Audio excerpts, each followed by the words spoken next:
Hi guys, ಇವತ್ತು ನಾನು ನಿಮಗೆ ದೊಡ್ಡಣ್ಣ ಅವರ ಜೀವನ ಚರಿತ್ರೆ ಹೇಗಿತ್ತು, ಅವರು ಯಾವ ಥರ ಫೇಮಸ್ ಆಗಿ ಬಂದಿದ್ರು ಅನ್ನೋದೆಲ್ಲ ಈ ವಿಡಿಯೋದಲ್ಲಿ ಎಲ್ಲ ಹೇಳ್ಕೊಡ್ತೀನಿ.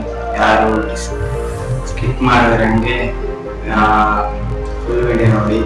ಹಾಗೆ ನನ್ನ ಚಾನಲ್ಗೆ ಯಾರು ಸಬ್ಸ್ಕ್ರೈಬ್ ಆಗಿಲ್ಲ ಅವರೆಲ್ಲ ಚಾನಲ್ಗೆ ಸಬ್ಸ್ಕ್ರೈಬ್ ಮಾಡ್ಕೊಳ್ಳಿ. ಹಾಗೆ ಬೆಲ್ ಬಟನ್ ಮೇಲೆ ಕ್ಲಿಕ್ ಮಾಡಿ. Hi friends, welcome to the my channel.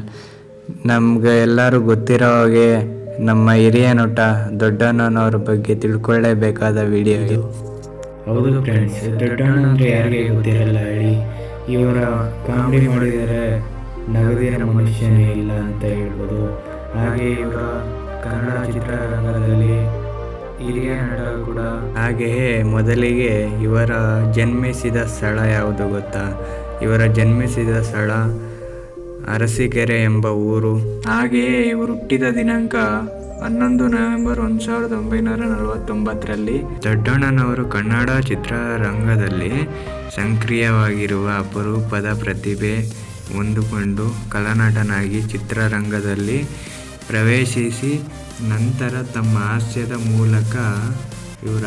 ಮೂಲಕದಿಂದ ಅಪಾರ ಕನ್ನಡ ಸಿನಿ ರಸಿಕರನ್ನು ಸಂಪಾದಿಸಿಕೊಂಡಿದ್ರು.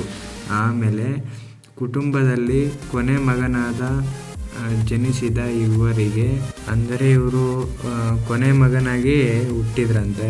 ಈ ಕೊನೆ ಮಗನಾಗಿ ಹುಟ್ಟಿದ್ದಕ್ಕೆ ಅವ್ರ ತಾತನ ಹೆಸರು ಇವರಿಗೆ ಇಕ್ಕಬೇಕಾಗಿತ್ತಂತೆ. ಹಾಗೆ ಅವರ ಪ್ರಕಾರ ಅವ್ರ ತಾತನ ಹೆಸರು ಕಡ್ಲೆ ದೊಡ್ಡಪ್ಪ ಅಂತ ಹೆಸರಿತ್ತಂತೆ, ಅವರ ತಾತನ ಹೆಸರು. ಆಮೇಲೆ ಈ ಕೊನೆ ಮಗನಾದ ಇವರಿಗೆ ಕಡ್ಲೆ ದೊಡ್ಡಪ್ಪ ದೊಡ್ಡಣ್ಣ ಅಂತ ಇವರಿಗೆ ದೊಡ್ಡಣ್ಣನವರು ಎಂದು ಕರೆಯಲಾಗಿತ್ತು. ದೊಡ್ಡಣ್ಣನವರು ನಂತರ ಕನ್ನಡ ಕಲಾಲೋಕದ ದೈತ್ಯ ಪ್ರತಿಭೆಯಾಗಿ ಬೆಳೆದು ನಿಂತರು.